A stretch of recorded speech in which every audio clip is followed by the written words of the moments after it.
नमस्कार, म प्रतिमा चौधरी। नमस्कार, म अनिस्मा बस्नेत। राति 8 बजेको जनता समाचारमा स्वागत छ।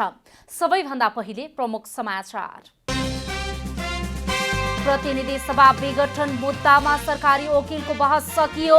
माघ 30 गते भित्रै बहस सक्न निजी कानुन व्यवसायलाई प्रधान न्यायाधीशको आग्रह। अहिलेको स्थिति आउनुमा प्रधानमन्त्री ओली नै दोषी रहेको माधव कुमार नेपालको आरोप। मदन भण्डारीको खोल ओडेको टिप्पणी। प्रतिनिधि सभा विघटनको विरोध गरे पनि नेपाली कांग्रेस अझै अलमलमा, अवसर सदुपयोग गर्न नसकेको विश्लेषण। भारतको उत्तराखण्डमा हिमताल फुटेर आएको बाढीले ठूलो जनधनको क्षति, 50 जना भन्दा बढीको मृत्यु भएको आशंका। र अमेरिका र ओमानसँगको त्रिकोणात्मक सिरिजका लागि नेपाली क्रिकेट टोलीद्वारा अभ्यास सुरु। पहिलो चरणमा 21 खेलाडी समावेश।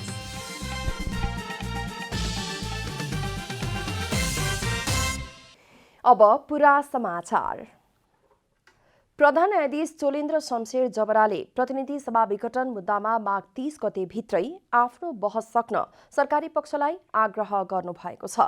विघटन मुद्दामा दर्ता भएका 13वटा रिटमा विपक्षी बनाइएका राष्ट्रपति कार्यालय, प्रधानमन्त्री तथा मन्त्री परिषद कार्यालय, प्रधानमन्त्री केपी शर्मा ओली सहितका विपक्षीका कानून व्यवसायीलाई आउँदो शुक्रबारसम्म बहस सक्न प्रधान न्यायाधीशले आग्रह गर्नुभएको हो। प्रधानमन्त्रीको प्रतिरक्षाका लागि आउनुभएका अधिवक्ता रमेश बडालसँग उहाँले माघ 30 गतेभित्र विपक्षीका तर्फबाट बहस सक्नुपर्ने बताउनुभयो। प्रधान न्यायाधीश जबराले प्रधानमन्त्री मात्र नभई सबै विपक्षीहरूको तर्फबाट बहस यो हप्ताभरिमा सक्नुपर्ने बताउनु भएको हो। सरकारी पक्षलाई यसअघि समय नतोके पनि अब समय कम भएकाले निश्चित समय तोक्नु परेको उहाँको भनाइ छ। रिट निवेदकमा राष्ट्रपति कार्यालय, प्रधानमन्त्री तथा मन्त्री परिषद कार्यालय, प्रधानमन्त्री, सभामुख लगायतलाई विपक्षी बनाइएको हो।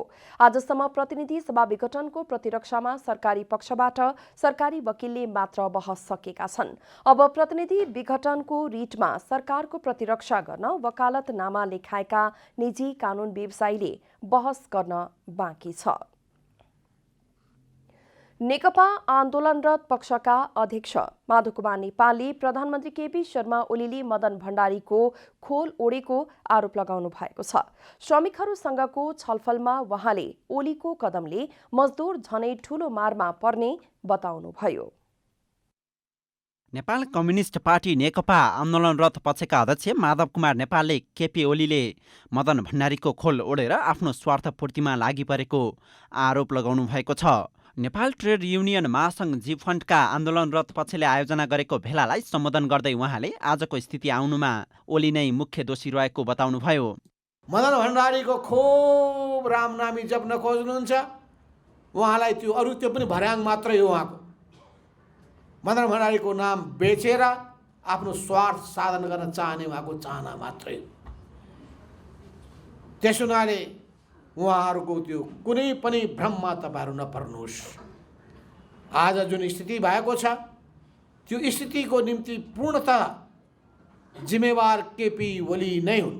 कार्यक्रममा नेता घनश्याम भुसालले अहिलेको सरकार दलाल पुँजीवादसँग लिप्त रहेको आरोप लगाउनुभयो।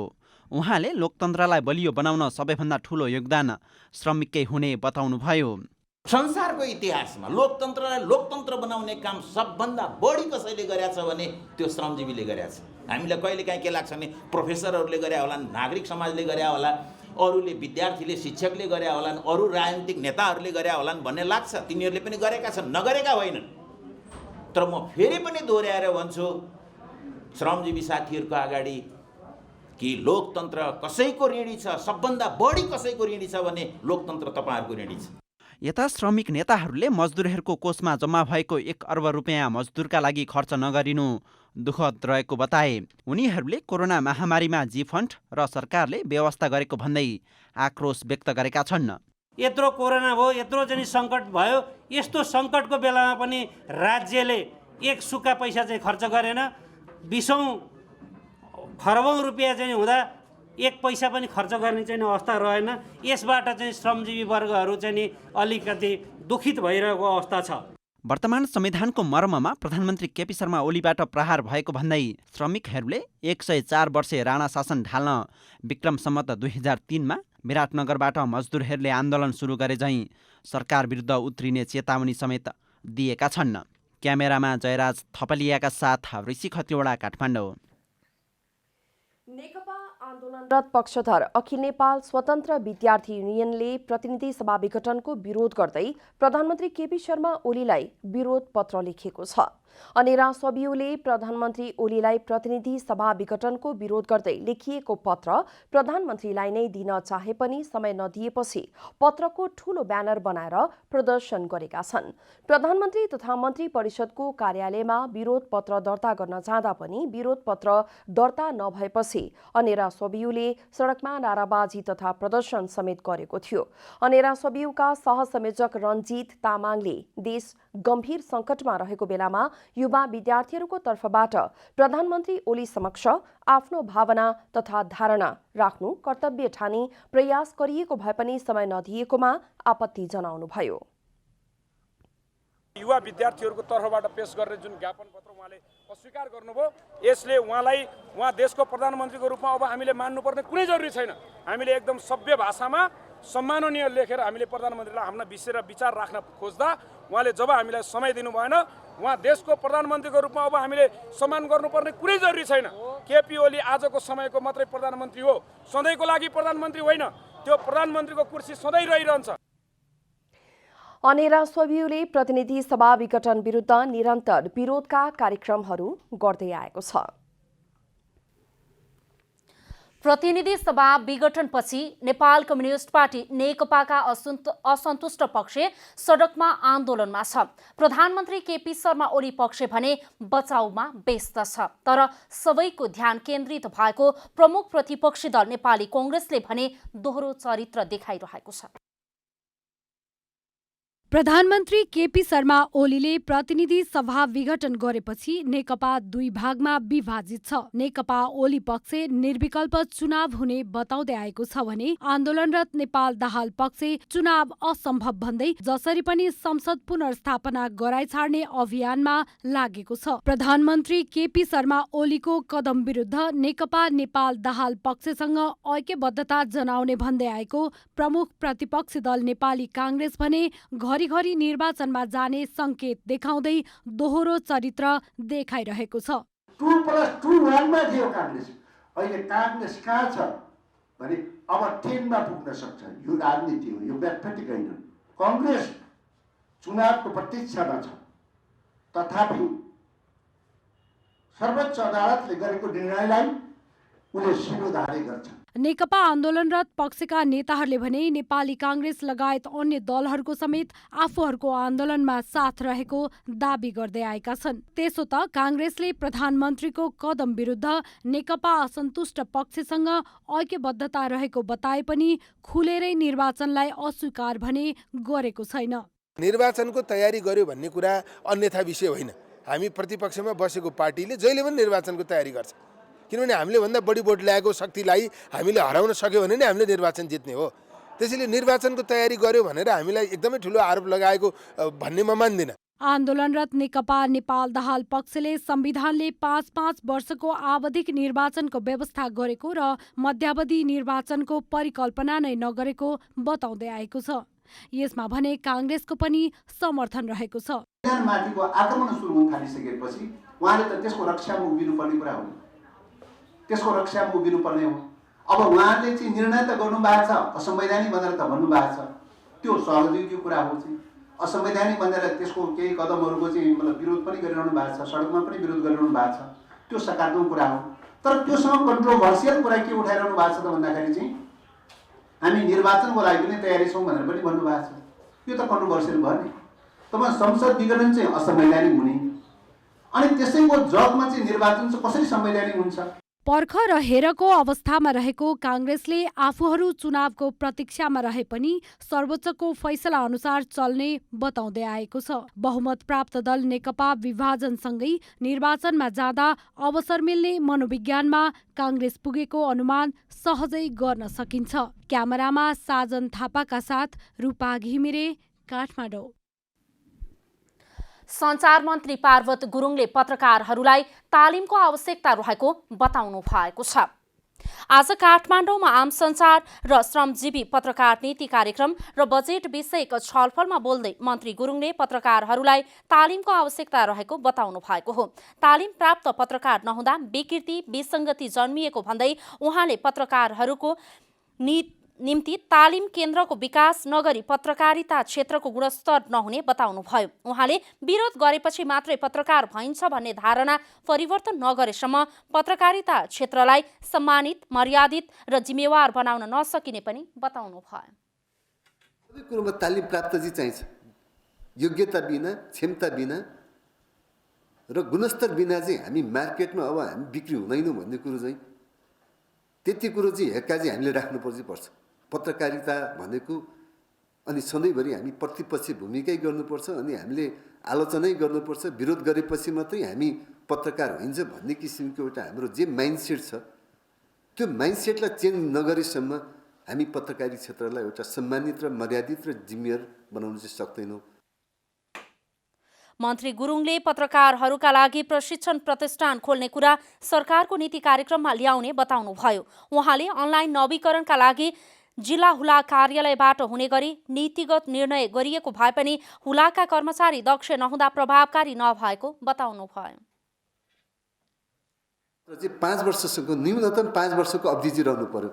10 वर्षसम्म हराउनु सक्छ, त्यो च्यातिनु सक्छ। न्यूनतम 5 वर्षको चाहिँ कुन कुन अवस्थाको प्रेस कार्ड चाहिँ त्यो पनि त्यसको पनि वर्गीकरण चाहिँ गर्नु पर्ला। उहाँले पत्रकारहरूका लागि कोरोना भाइरस विरुद्धको खोपको व्यवस्था गरिएको पनि जानकारी दिनुभयो। राष्ट्रिय योजना आयोगका उपाध्यक्ष प्राध्यापक डाक्टर पुष्पराज कँडेलले दिगो विकास लक्ष्य प्राप्तिका लागि तीनै तहको सरकारको संयुक्त प्रयास हुनुपर्ने बताउनु भएको छ। स्थानीय सरकारलाई दिगो विकास लक्ष्य प्राप्तिको लागि प्रतिबद्धताका साथ कार्यान्वयन गराउनुपर्ने डाक्टर कँडेलको भनाइ छ। राष्ट्रिय योजना आयोगका उपाध्यक्ष प्राध्यापक डाक्टर पुष्पराज कँडेलले दिगो विकास लक्ष्य प्राप्तिका लागि तीनै सरकारको संयुक्त प्रयास हुनुपर्ने बताउनु भएको छ। आइतबार दिगो विकास लक्ष्य प्रगति प्रतिवेदन सन् 2016-2019 र दिगो विकास लक्ष्य स्थानीयकरण स्रोत पुस्तिका 2020 सार्वजनिकीकरण कार्यक्रममा उपाध्यक्ष डाक्टर कँडेलले दिगो विकास लक्ष्य प्राप्तिको लागि सङ्घ सरकारले नीति दिने, प्रदेश सरकारले सहजीकरण गर्ने तथा स्थानीय सरकारले कार्यान्वयन गर्नुपर्ने बताउनुभयो। उहाँले विशेष गरी स्थानीय सरकारलाई दिगो विकास लक्ष्य प्राप्तिका लागि प्रतिबद्धताका साथ कार्यान्वयन गराउन नसके लक्ष्य प्राप्त हुन गाह्रो हुने बताउनुभयो। स्थानीय सरकारलाई जबसम्म हामीले दिगो विकास लक्ष्यलाई आत्मसात गर्ने र त्यसलाई प्रतिबद्धताका साथ कार्यान्वयन गर्ने अवस्थामा पुर्याउँदैन तबसम्म दिगो विकास लक्ष्य प्राप्त हुनको लागि हामीलाई गाह्रो छ भन्ने मलाई लाग्दछ। राष्ट्रिय सभा सदस्य विमला राई पौडेलले दिगो विकास लक्ष्य प्राप्तिका लागि सबै क्षेत्रसँग साझेदारी र समन्वयको वातावरण बनाउनु पर्नेमा जोड दिनुभयो। र जसरी चाहिँ कार्यान्वयनको तहमा हामी स्थानीय तहसम्म पुग्छौँ भनेर यो स्थानीयकरणको जुन पुस्तिका पनि ल्याएको छ त्यसै गरिकन कानुन बनाउने कुरामा, बजेट अलोकेट गर्ने कुरामा, स्रोतहरू खोज्ने कुरामा, योजना बनाउने कुरामा चाहिँ सरकारलाई बढी जवाबदेही कसरी बनाउन सक्छौँ भन्ने हिसाबले संसदले पनि काम गरिराखेको छ। राष्ट्रिय योजना आयोगका सचिव केवल प्रसाद भण्डारीले दिगो विकासको प्रगति अध्ययन गर्दा रोजगारी पाउने तथा आय आर्जन हुने क्षेत्रमा प्रगति हासिल गर्न नसकिएको जानकारी दिनुभयो। रोजगारी पाउने, आय आर्जन हुने क्षेत्रमा संवेदनशील रूपले चाहिँ हामीले प्रगति हासिल गर्न सकेका छैनौँ। त्यसमा पनि अब यो दिगो विकास लिइसके पछाडि फेरि हामी भूकम्पकै समस्यामा थियौँ, फेरि चुनाव थियो, फेरि कोभिड छ, अब फेरि हामी अर्को किसिमको परिस्थिति छ।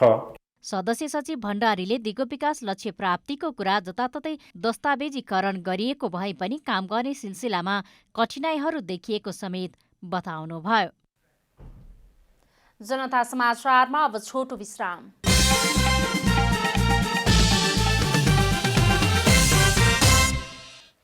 जनता समाचारमा अब थप समाचार। नेपालमा पछिल्लो 24 घण्टामा थप 119 जनामा कोरोना भाइरसको संक्रमण पुष्टि भएको छ।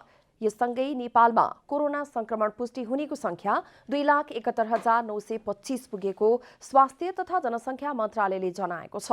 त्यस्तै पछिल्लो 24 घण्टामा 260 जना निको भएसँगै कोरोना मुक्त हुनेको संख्या 2,68,072 पुगेको छ। पछिल्लो 24 घण्टामा 3 जनाको ज्यान गएसँगै कोरोनाबाट मृत्यु हुनेको संख्या 2,038 पुगेको मन्त्रालयले जनाएको छ। अहिले देशभर आइसोलेसनमा 1,815 जना रहेको मन्त्रालयको तथ्याङ्क छ। मन्त्रालयका अनुसार हालसम्म 20,93,417 जनाको PCR परीक्षण गरिएको छ।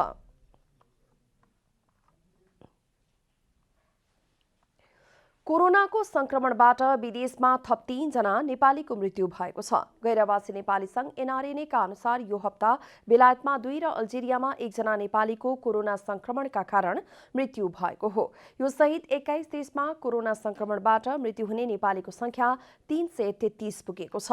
गैरवासी नेपाली संघ अन्तर्गतको स्वास्थ्य समितिका संयोजक सञ्जीव सापकोटाका अनुसार शनिबार साँझसम्म विभिन्न 50 देशमा रहेका 58,832 नेपालीमा कोरोना संक्रमण देखिएको छ।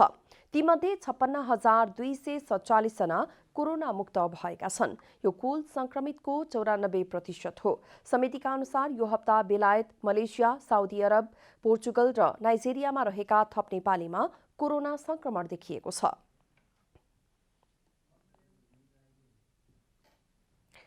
सरकारले दोस्रो चरणको खोप अभियान भोलिबाट सुरु गर्ने भएको छ। माघ 14 गतेदेखि माघ 24 गतेसम्मको पहिलो चरणमा 1,81,857 जनाले खोप लगाएपछि दोस्रो चरणको खोप अभियान सुरु गर्न लागि हो। दोस्रो चरणमा दूतावास, UN एजेन्सीका कर्मचारी र पत्रकारहरूलाई प्राथमिकतामा राखिएको छ। काठमाडौँको सिभिल सेक्सन, शहीद गंगालाल र ललितपुरको पाटन अस्पतालमा दोस्रो चरणको खोप लगाइने स्वास्थ्य तथा जनसंख्या मन्त्रालयले जानकारी दिएको छ। सिभिल अस्पतालमा पत्रकारहरूलाई र पाटन अस्पतालमा UN एजेन्सीमा कार्यरत तथा विदेशी कर्मचारीलाई खोप लगाइने मन्त्रालयले जनाएको छ। सेक्सन अस्पताल, महाराजगञ्ज र बाँसबारी स्थित शहीद गंगालाल अस्पतालमा दूतावास तथा कूटनीतिक नियोगमा कार्यरत व्यक्ति तथा विदेशी कर्मचारीहरूमा आश्रित व्यक्तिलाई खोप दिइने भएको छ। सोमबारबाट शुक्रबारसम्म खोप लगाइसक्ने तयारी छ। पहिलो चरणमा स्वास्थ्यकर्मी, एम्बुलेन्स र शव वाहन चालक, महिला स्वास्थ्य स्वयंसेविका, सरसफाई कर्मी, जेलका कैदी, वृद्धाश्रममा बस्ने र उनीहरूको स्याहारमा खटिने त्रिभुवन विमानस्थलका कर्मचारीलाई खोप दिइएको थियो। भारत सरकारले 10 लाख खोप अनुदानमा उपलब्ध गराएको थियो। यसमध्ये पहिलो चरणमा खोप लगाएर पनि 8 लाख भन्दा बढी डोज बाँकी नै छ। त्यस्तै कोभ्याक्स सुविधा अन्तर्गत नेपालका करिब 3% नागरिकलाई पुग्ने कोरोना विरुद्धको खोप 3 साताभित्र आउने भएको छ। नेपालले पाउने खोपमध्ये पहिलो चरणमा 22,56,000 मात्रा अक्सफोर्ड र एस्ट्राजेनेकाको खोप आइपुग्ने भएको छ। कोभ्याक्सले 4 चरणमा नेपालको 20% जनसङ्ख्यालाई पुग्ने खोप निःशुल्क उपलब्ध गराउनेछ। नेपाल टेलिकमले 2021 भित्र देशका 5 स्थानबाट 5G सेवा परीक्षणको तयारी गरेको छ। टेलिकमले 5G सेवा सञ्चालनका लागि पूर्वाधार तयारी र विकासको 50% काम सकिएको जनाएको छ। देशको एकमात्र नाफामूलक संस्था नेपाल टेलिकमले देशका 77 वटै जिल्लामा आफ्नो सेवा विस्तार गरेको छ। कम्पनीले PSTN, GSM, VCR टेलिफोन सेवा, इन्टरनेट डाटा अन्तर्गत 3G, 4G, 4GE video, WiMAX, wifi hotspot र FTTH, ADSL, फाइबर सेवा सञ्चालन गरेको छ। हाल देशका 92% पालिकाहरूमा 4G सेवा सञ्चालनमा रहेको टेलिकमले जनाएको छ। 2077 साल मङ्सिर मसान्तसम्म 2 करोड 9 लाख अर्थात् कुल जनसङ्ख्याको 69.8% भोइस प्याक सेवासँग आबद्ध रहेको टेलिकमले जनाएको छ। भोइसतर्फ हेर्ने हो भने नेपाल टेलिकमको ग्राहक सङ्ख्या 2 करोड 9 लाख नागिसकेको छ। त्यस्तै गरेर डेटातर्फ हेर्ने हो भने 1 करोड 64 लाख नागिसकेको छ। नेपाल टेलिकमको 4G सेवा अहिले 77 जिल्लामा पुगिसकेको छ। यसको ग्राहक सङ्ख्या 25 लाख नागिसकेको छ। 4G को मात्रै नेपाल टेलिकमको 4G को ग्राहक सङ्ख्या 25 लाख नागिसकेको छ र 620 स्थानीय निकायसम्म पुगिसकेका छौँ हामी। टेलिकमले इन्टरनेट सेवातर्फ 1,64,09,500 भन्दा बढी रहेको जनाएको छ। विश्व बजारमा प्रविधिको विकाससँगै नेपाल टेलिकमले पनि 2021 भित्रै 5G सेवा सञ्चालनका लागि उपकरण जडानका साथै आन्तरिक गृह कार्य गरिरहेको छ। 4G भन्दा 100 गुणा जति बढी स्पिड हुन्छ त्यसको ब्यान्डविथको डाटाको हैन। त्यति युज गर्नको लागि चाहिने मोबाइल ह्यान्डसेटको ब्याट्रीको पनि प्रविधिमा भर पर्छ। ब्याट्री बढी कन्ज्युम गर्छ त्यसले 5Gले। र 5G को एन्टेनाहरू पनि यस्तो हुन्छ कि अहिले यस्तो एउटै टावरले सर्टेन कभरेज गरेको हुन्छ नि, त्योभन्दा कम हुन जान्छ र टावरको क्षमता पनि कम हुन्छ। कम क्षमताको धेरैवटा टावर चाहिँ हामीले जडान गर्नुपर्ने हुन्छ। 5G सेवा अत्याधुनिक मोबाइल सेट वा डिभाइसमा मात्र सञ्चालन गर्न सकिने र हाल प्रयोगकर्तासँग भएका मोबाइल डिभाइसबाट 5G सेवा चलाउन नसकिने टेलिकमले जनाएको छ। क्यामेरामा जेपी श्रेष्ठका साथ आनन्द गुरुङ, काठमाडौँ। साँघुरा र जीर्ण पुलका कारण दुर्घटनाको खतरा बढेपछि नारायणगढ मुगलिन सडक खण्डमा पुल निर्माणको काम सुरु भएको छ। 36 किलोमिटर लामो सडक खण्डमा 19वटा पुल छन्। तीमध्ये 3वटा नयाँ पुल बनिसकेका छन् भने जलबिरेको पुल निर्माणको अन्तिम चरणमा छ। पहिलो चरणमा 4 र पछिल्लो चरणमा 15 पुल बनाउने प्रक्रिया अन्तर्गत बाँकी 15 पुलको ठेक्का भई निर्माणको क्रम सुरु भएको छ। दोस्रो चरणका 15 मध्ये 4 पुल निर्माणले गति लिएको छ। बाँकी 11वटा पुलको डिजाइन स्वीकृति अन्तिम चरणमा रहेको छ।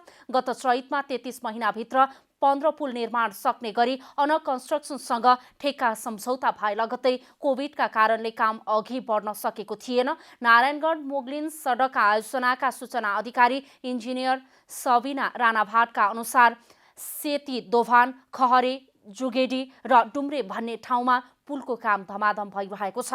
सेती दोभान फाउन्डेसनको काम सकिएको छ। प्रदेश नम्बर 2 सरकारको लोकप्रिय बेटी पढाऊ बेटी बचाऊ अभियान अन्तर्गतको बेटी बिमा योजना 7 महिनादेखि बन्द छ।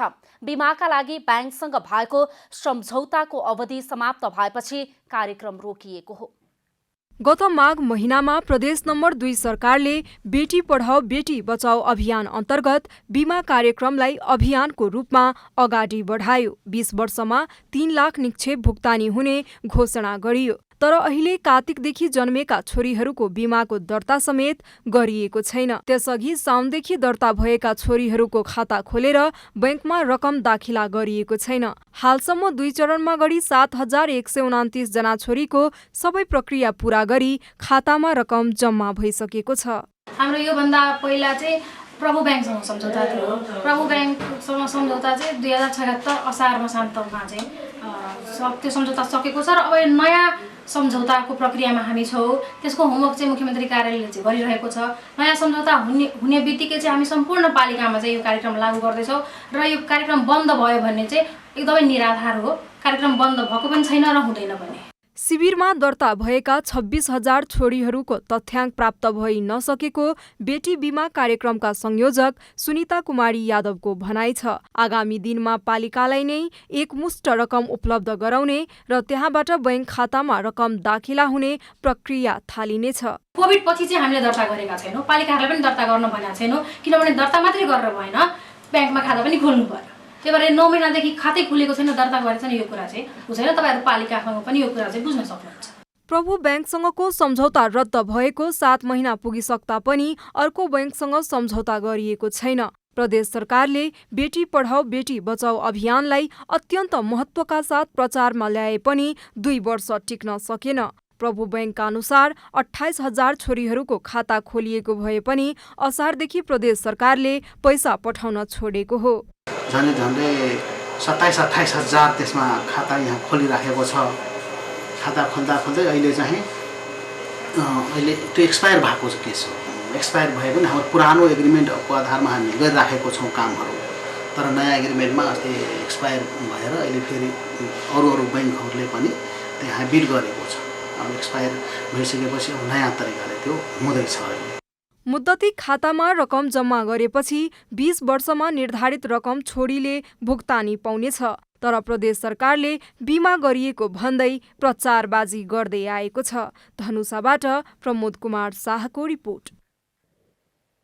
अब आर्थिक समाचार।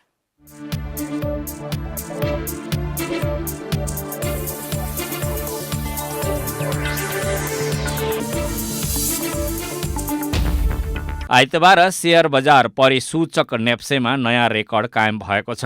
नेप्से परिसूचक र कारोबार रकम दुवैमा रेकर्ड कायम भएको हो। आइतबार परिसूचक 48.74 अङ्कले बढेर 2524 बिन्दुमा रेकर्ड कायम भएको हो। बजारमा क वर्गका परिसूचकको मापन गर्ने सेन्सिटिभ इन्डेक्स 5.30 अङ्कले बढेको छ। बजारमा 10 अर्ब 44 करोड 19 रुपियाँको कारोबार भएर कारोबार रकमले नयाँ रेकर्ड कायम गरेको हो। नेप्सेमा रेकर्ड कायम भइरहँदा वाणिज्य बैंक, विकास बैंक र म्युचुअल फन्ड समूहको परिसूचकमा भने गिरावट आएको छ। बाँकी समूहको परिसूचकमा सुधार आएको छ। बजारमा 202 कम्पनीका 1,77,36,736 किता सेयर 87,670 पटक खरिद बिक्री भए। राष्ट्रिय सहकारी बैंकले मात्रै सहकारी संस्थाहरूमा वित्तीय लगायतका सेवा प्रवाह गर्न नसकेको भन्दै सरोकारवालाहरूले नेपाल सहकारी बैंक दर्ताको प्रस्ताव अघि सारेका छन्। नेपाली कङ्ग्रेसका नेता आनन्द प्रसाद ढुङ्गाना लगायत आवेदक संस्थाका प्रतिनिधिहरू आज राष्ट्रिय सहकारी विभागमा सहकारी बैंक स्थापनाको प्रस्ताव लिएर पुगेका हुन्। एक मात्रै सहकारी बैंकले समग्र मुलुकभरका सहकारी संस्थालाई सेवा दिन नसक्ने भएकाले थप 5 वटा सहकारी बैंकको आवश्यकता रहेको विस्तृत अध्ययन प्रतिवेदन सहित उनीहरू सहकारी बैंक दर्ताका लागि आवश्यक कागजात लिएर सहकारी बोर्ड पुगेका हुन्। तर विभागले बैंक दर्ताबारे प्राप्त कागजात अध्ययनपछि मात्रै निर्णय दिने जनाएको छ। के कागजपत्रहरू पेश गर्नुभएको छ हामीले हेरिसकेका छौँ। यो बन्द फाइलभित्र हामीले प्राप्त गरेका छौँ। यहाँहरूलाई थाहा छँदैछ सङ्घीयताको कार्यान्वयनसँगै सहकारी विभागमा जनशक्ति घटेको छ। हामी अरू धेरैवटा काममा इन्भल्भ छौँ। त्यसैले ओभरनाइट तपाईँहरूलाई हामी सबै कुराहरू भनिहाल्न सक्दैनौँ। तर यो विवरण चेक गरेर तपाईँहरूको अवस्था पुगेका विवरणहरूको हकमा यो विवरणहरू पुगेको छ र नपुगेको विवरणहरूको हकमा यो विवरणहरू अपुग्छ भनेर हामीले यहाँहरूलाई सूचित गर्छौँ। प्रस्तावित बहुउद्देश्य नेपाल सहकारी बैंकका अध्यक्ष सुरेन्द्र भण्डारीले एक मात्रै सहकारी बैंकले 34% सदस्यता र 6% वित्तीय कारोबार मात्रै गरेकाले सम्पूर्ण सहकारी संस्थाको प्रवर्धन र वृद्धि विकास तथा आर्थिक कारोबार सञ्चालनका लागि थप 5 वटा यस्ता बैंक आवश्यक पर्ने बताउनुभयो। एउटा आर्थिक पिलरको रूपमा चाहिँ राष्ट्रिय सहकारी बैंकले काम गर्नुपर्छ र एउटा ब्याङ्कले मात्र चाहिँ सम्भव छैन। यो समग्र सहकारी क्षेत्रलाई प्रवर्धन गर्नको लागि यसको क्षमता वृद्धि गर्नको लागि चाहिँ एउटा मात्रै ब्याङ्कले सम्भव छैन भन्ने कुरा हाम्रो अध्ययनले देखायो र हामीले चाहिँ हाम्रो अध्ययनले यो ब्याङ्कको आवश्यकता किन हामीले 5 वर्षीय योजना बनाएर हाम्रो प्रोजेक्ट तयार पारेका छौँ। राष्ट्रिय सहकारी ऐन 2074 बमोजिम 500 सहकारी बैंकको स्थापनाका लागि सहकारी संस्था शेयर पुँजी 3 अर्ब, संस्थागत पुँजी 50 करोड, आवेदक संस्थाहरू विगत 3 वर्षदेखि निरन्तर नाफामा सञ्चालन भएको हुनुपर्ने उल्लेख छ। नेपाली बजारमा भारतीय इलेक्ट्रिक कम्पनीको नयाँ ब्रान्डको स्कुटर भित्रिएको छ। व्हाइट लोटस मोटर्स प्रालीले आइतबार प्योर एभी नामको भारतीय कम्पनीको इलेक्ट्रिक स्कुटर सार्वजनिक गरेको हो। पहिलो चरणमा प्योर एभी ब्रान्डका प्लुटो 7G र इन्ट्रान्स नियो ब्रान्डको इलेक्ट्रिक स्कुटर बजारमा उपलब्ध हुनेछ। प्लुटो 7G को मूल्य 2,49,000 र इन्ट्रान्स नियोको मूल्य 2,29,000 रुपियाँ तोकिएको छ। दुवै इलेक्ट्रिक स्कुटरमा 2200 वाटको मोटर र सजिलै एक ठाउँबाट अर्को ठाउँमा लगेर चार्ज गर्न सकिने 60 volt 40 AH lithium ion battery छ। प्रालीले मिस नेपाल 2019 अनुष्का श्रेष्ठलाई कम्पनीको ब्रान्ड एम्बेसडर तोकेको छ।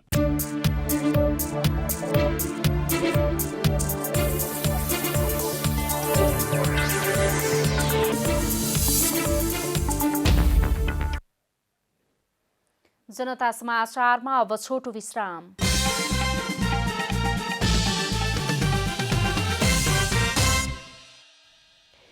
जनता समाचारमा अब अन्तर्राष्ट्रिय समाचार।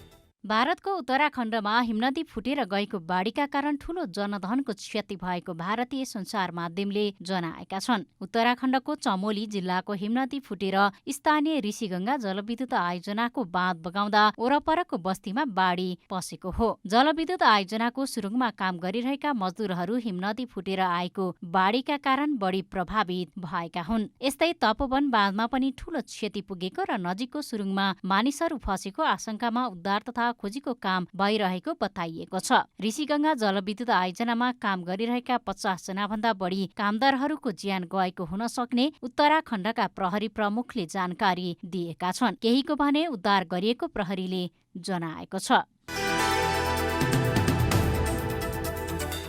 म्यानमारमा सैन्य कुको विरोध गर्दै नेत्री आङ सान सुकीको समर्थनमा प्रदर्शन चर्किएको छ। शनिबारबाट सुरु भएको प्रदर्शनमा आज पनि यानगोन शहरमा हजारौंको संख्यामा उपस्थित नागरिकले नेत्री सुकीको रिहाई र लोकतन्त्रको पुनःस्थापनाका लागि प्रदर्शन गरिरहेको बीबीसीले जनाएको छ। म्यानमारमा सन् 2007मा भएको बौद्ध धर्मगुरुको अगुवाईमा भएको आन्दोलन यताकै यो सबैभन्दा ठूलो आन्दोलन हो। आज भएको प्रदर्शनको विषयमा म्यानमार को सेनाले भने अहिलेसम्म कुनै प्रतिक्रिया दिएको छैन। यानगोनमा 10,000 भन्दा बढी मानिस प्रदर्शनका लागि भेला भएका छन्। स्थानीय सञ्चार माध्यमका अनुसार प्रदर्शनकारी र सुरक्षाकर्मीहरू दुवै पक्ष संयमित देखिएका छन्। गत सोमबार त्यहाँको सेनाले राष्ट्रपति विन मिन्ट र नेत्री सुकी सहितका सत्तारूढ दलका नेताहरूलाई पक्राउ गरी सैन्य शासन लागू गरेको थियो। यानगोन विश्वविद्यालय नजिक प्रहरीका ट्रक तथा दंगा नियन्त्रण साधनहरू तैनात गरेको छ। यानगोन सहित अरू शहरहरूमा पनि प्रदर्शन भएको छ। शनिबारदेखि सेनाले फेसबुक, ट्विटर, इन्स्टाग्राम लगायतका सामाजिक सञ्जाल समेत पूर्ण रूपमा बन्द गराएको छ। मानव अधिकारवादी संस्था एमनेस्टी इन्टरनेसनलले म्यानमारमा भएको इन्टरनेट सेवा बन्दको निन्दा गरेको छ। मानव अधिकारको गम्भीर उल्लङ्घनका घटना बढ्ने जोखिम बढ्दै गएको एमनेस्टीको भनाइ छ। बीबीसीका अनुसार सैन्यको पछि म्यानमारका जनताले पहिलो पटक सडकमा आएर सेनाको विरोधमा र नेत्री सुकी र लोकतन्त्रको पक्षमा प्रदर्शन गरिरहेका छन्। अब खेलकुद समाचार।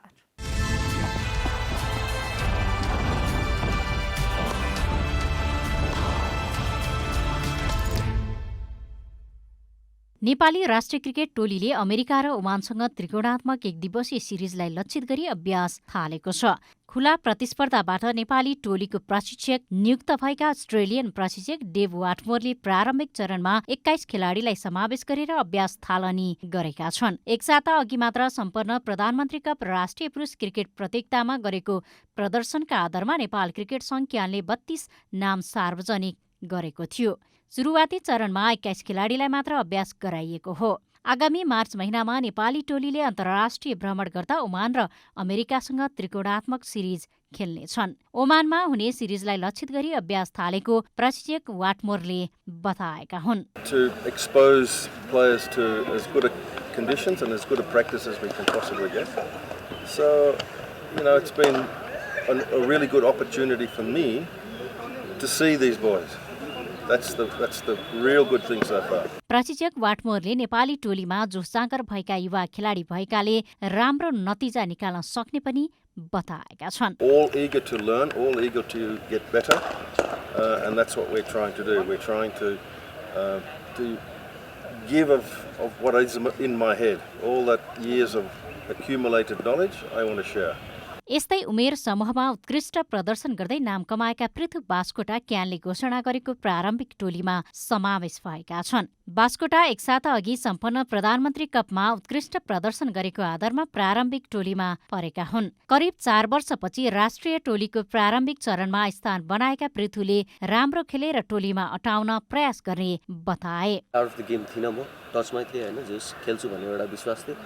पीएम कप पनि राम्रो भयो र अगाडि पनि अझै राम्रो गर्ने चाहिँ होप छ।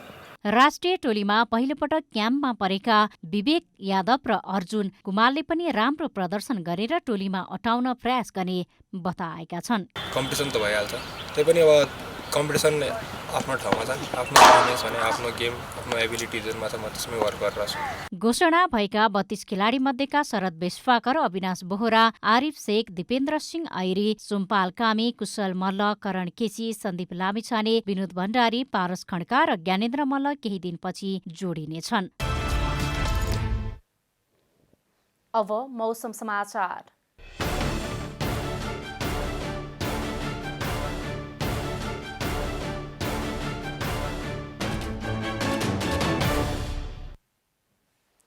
हाल देशभर मौसम सामान्यतया सफा रहेको छ। आज राति प्रदेश 1 को पहाडी भूभागमा आंशिक बदली रही बाँकी स्थानहरूमा मौसम सामान्यतया सफा रहने जल तथा मौसम पूर्वानुमान महाशाखाले जनाएको छ। अब देशभरका विभिन्न स्थानका मौसम सम्बन्धी थप विवरण।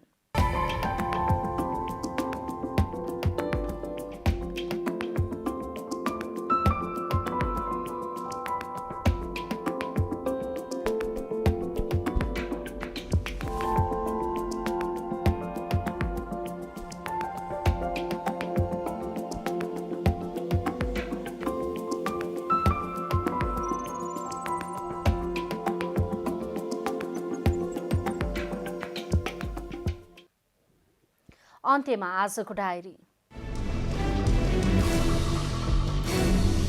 प्रधान न्यायाधीश चोलेन्द्र शमशेर जबराले प्रतिनिधि सभा विघटन मुद्दामा माघ 30 गते भित्रै आफ्नो बहस सक्न सरकारी पक्षलाई आग्रह गर्नुभएको छ।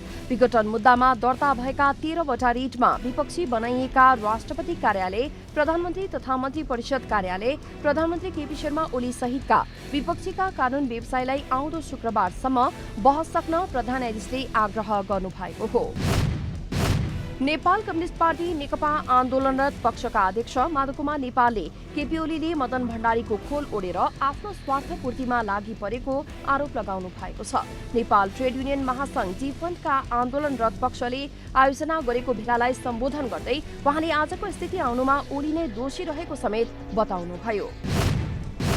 सरकारले दोस्रो चरणको खोप अभियान भोलिबाट सुरु गर्ने भएको छ। पहिलो चरणमा 1,81,857 जनाले खोप लगाएपछि दोस्रो चरणको खोप अभियान सुरु गर्न लागि हो। दोस्रो चरणमा दूतावास, युएन एजेन्सीका कर्मचारी र पत्रकारहरूलाई प्राथमिकतामा राखिएको छ। काठमाडौँको सिभिल, शिक्षण, शहीद गंगालाल र ललितपुरको पाटन अस्पतालमा दोस्रो चरणको खोप लगाइने स्वास्थ्य तथा जनसङ्ख्या मन्त्रालयले जनाएको छ। भारतको उत्तराखण्डमा हिमताल फुटेर आएको बाढीमा परि 10 जनाको मृत्यु हुनुका साथै 150 जना भन्दा बढी बेपत्ता भएका छन्। उत्तराखण्डको चमोली जिल्लाको जोशी मठमा हिमताल फुट्दा धौलीगंगा नदीमा बाढी आएको भारतीय सञ्चार माध्यमहरूले जनाएका छन्। वैशाख 25 गतेदेखि जेठ 15 गतेसम्म पोखरामा सञ्चालन हुने ए डिभिजन फुटबल लीगका लागि अखिल नेपाल फुटबल संघ एन्फाले टर्नपाइक इभेन्ट प्रालीसँग सम्झौता गरेको छ। एन्फाले राष्ट्रिय फुटबल लीगको विवरण सार्वजनिक गर्दै आइतबार प्रतियोगिताको व्यापार प्रबन्धक र व्यवस्थापनका लागि टर्नपाइकसँग सम्झौता गरेको हो।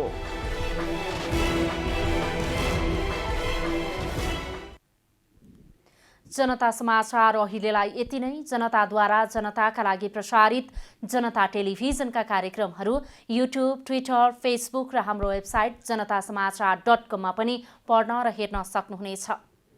सूचनामा तपाईको सहभागिता, समयमा समाचार हाम्रो प्रतिबद्धता। कोरोना भाइरसको संक्रमणबाट बस्न नियमित रूपमा साबुन पानीले मिची हात धौँ, भिडभाडबाट टाढै रहौं। नमस्कार।